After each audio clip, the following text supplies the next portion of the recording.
Em 1992, numa noite fria de Chicago, um programador veterano chamado Jeff estava a terminar mais um dia de trabalho no seu escritório, em casa. Sozinho, rodeado apenas pelo zumbido do seu computador, ele recebeu um e-mail de um remetente desconhecido. O assunto era simples. Sorri. Deus te ama. Anexado estava um ficheiro de imagem chamado Smile JPG. Curioso, Jeff abriu. O que viu no ecrã não foi um meme ou uma piada, mas algo que o paralisou. Uma fotografia escura, de baixa resolução, de um cão, talvez um husky siberiano, com um sorriso humano perturbadoramente largo. Os dentes eram brancos demais, perfeitos demais. Aquela imagem gravou algo em sua mente. Nos dias seguintes, a sua vida transformou-se num pesadelo. Ele relatou episódios de paranoia intensa. Sentia-se constantemente observado e era atormentado por pesadelos com aquele sorriso sinistro. Jeff tornou-se a primeira vítima registrada do que viria a ser conhecido como a maldição digital do cachorro sorridente. A sua história, partilhada em fóruns de programação, foi o ponto de partida de um fenômeno que se espalharia como um vírus pela internet nascente. Ele alegava que a imagem não era apenas uma imagem, mas um portal, uma entidade que, uma vez vista, nunca mais te abandonava. Este é o Incidente Zero, o início de um mistério que mistura tecnologia, psicologia e um medo primitivo que todos nós partilhamos. A imagem Smile JPG não é apenas uma fotografia assustadora. É uma obra-prima de manipulação psicológica. Vamos analisar o que a torna tão eficaz em provocar medo. O nosso cérebro é uma máquina de reconhecimento de padrões, afinada por milhões de anos de evolução. Sabemos instintivamente como é um cão e como é um sorriso humano. Quando estes dois padrões familiares são fundidos de forma antinatural, o cérebro entra em curto-circuito. Este fenômeno é conhecido como o Vale da Estranheza, ou Uncanny Valley. Vemos algo que é quase humano, mas com falhas grotescas, e o nosso instinto grita: perigo. Os dentes são o ponto central. Dentes humanos, num animal que não deveria tê-los, disparam um alarme primordial. Na natureza, mostrar os dentes é um sinal de agressão, uma ameaça. O sorriso do Smile Dog não é de felicidade. É uma promessa de violência contida. Além disso, a má qualidade da imagem, o grão e a iluminação estilo flash de câmera barata deixam muito por preencher pela nossa imaginação. E a nossa imaginação, quando confrontada com o desconhecido, tende a preencher os espaços em branco com os nossos piores medos. A composição da foto, com o cão a olhar diretamente para nós, cria uma ligação desconfortável. Não estamos apenas a ver uma imagem. Sentimos que a imagem nos está a ver de volta. É esta combinação de fatores menos a violação de padrões naturais, o sinal de ameaça e a estimulação da nossa própria imaginação, que transformam uma simples imagem num gatilho de terror tão poderoso. A partir de 1992, à medida que o ficheiro Smile JPG se espalhava pelos primórdios da internet, os relatos de reações adversas começaram a acumular-se. Não eram apenas histórias de sustos passageiros. Eram relatórios detalhados de condições médicas graves, aparentemente ligadas à visualização da imagem. O padrão era consistente: insônia aguda, ataques de pânico, paranoia e, em casos mais extremos, alucinações auditivas e visuais. Pessoas perfeitamente saudáveis começaram a procurar ajuda médica, queixando-se de que não conseguiam dormir, pois, ao fechar os olhos, a única coisa que viam era aquele sorriso. Descreviam uma sensação constante de serem observados, mesmo dentro das suas próprias casas. Alguns relatavam ouvir sussurros ou o som de unhas a arranhar a porta do quarto durante a noite. Os médicos, a esta altura, estavam perplexos. Sem uma causa física aparente, muitos casos foram diagnosticados como surtos psicóticos ou crises de ansiedade. No entanto, o fio condutor era sempre o mesmo.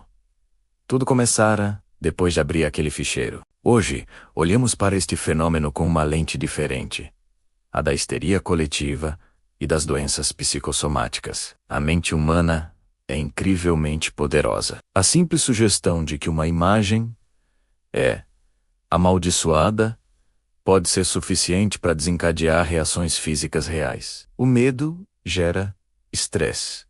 O estresse crônico leva à insônia e à paranoia. O cérebro, privado de sono e inundado de cortisol, torna-se suscetível a distorções da realidade. As vítimas não estavam a inventar os seus sintomas. Elas estavam a vivendo intensamente. Smile.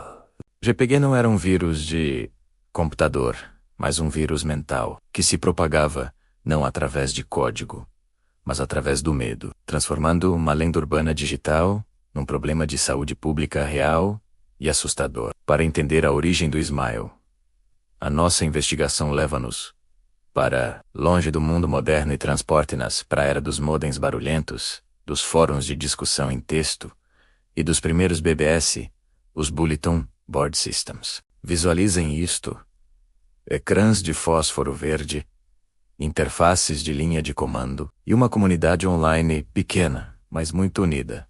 Foi neste ambiente que a imagem começou a circular. Rastrear a sua origem exata é quase impossível. Um verdadeiro trabalho de arqueologia digital. Os primeiros relatos, como o de Jeff, surgiram em fóruns de Usenet e listas de e-mail. As mensagens eram trocadas anonimamente e os ficheiros eram partilhados sem grande controle. Tentamos rastrear os primeiros endereços de IP associados às partilhas, mas os dados de há 30 anos são fragmentados, perdidos em servidores que já não existem. É como procurar uma agulha num palheiro digital que foi incendiado há décadas. As teorias sobre a sua criação são muitas. Alguns dizem que foi uma experiência psicológica de um grupo de hackers. Outros acreditam que foi uma criação artística que saiu do controle. E há, claro, a teoria mais sombria, que a imagem original capturou algo real, algo que não deveria ter sido fotografado. A verdade é que a falta de uma origem concreta só alimenta a lenda. O Smile, GPG, não tem um autor conhecido, o que o torna uma criação da própria internet.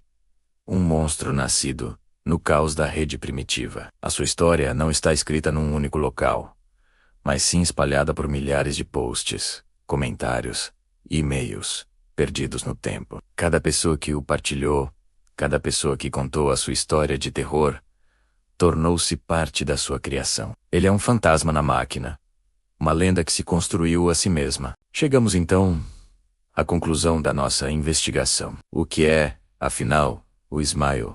É uma maldição digital, uma experiência psicológica, ou apenas uma história de terror bem contada, que ganhou vida própria? A resposta mais provável é que seja uma combinação de tudo isto. Uma imagem perturbadora, criada sabe-se lá por quem, que aterrou no terreno fértil da internet primitiva e floresceu, alimentada pelo poder da sugestão e pela nossa predisposição humana para o medo do desconhecido. Os sintomas relatados pelas vítimas eram reais.